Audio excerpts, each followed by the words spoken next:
Mag-isang nakaupo si Maya sa malaking call center floor pagkatapos ng hating gabi. Ang mga walang laman na hanay ng cubicle ay umaabot sa malalim na anino sa paligid niya. Nakatuon siya sa kanyang headset, hindi pansin ang katahimikan ng opisina. Nag-break si Maya at naglakad lampas sa maayos na mga upuan. Malinaw niyang natatandaan na ipinasok niya ang bawat upuan bago magsimula ang shift. Sa pagbabalik sa kanyang desk, napansin niyang bahagyang nakalabas ang isang upuan. Binaliwala ito ni Maya, sinisi ang kanyang pagod sa pagkalimot.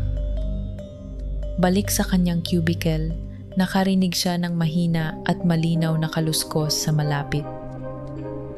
Inihinto niya ang kanyang tawag.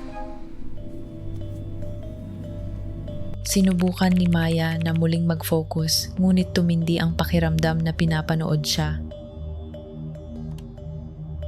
Maya-maya, nakita niyang lumipat ng 10 talampakan sa pasilyo ang isang cart panglinis. Nagsimulang pumasok ang paranoia habang dumarami ang mga maliliit na pagkakaiba. Nakarinig siya ng isa pang ingay. Malapit sa oras na ito, isang mahinang kalabog.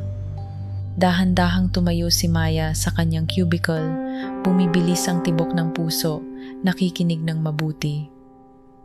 Maingat siyang naglakad patungo sa pinagmulan ng tunog sa susunod na hanay.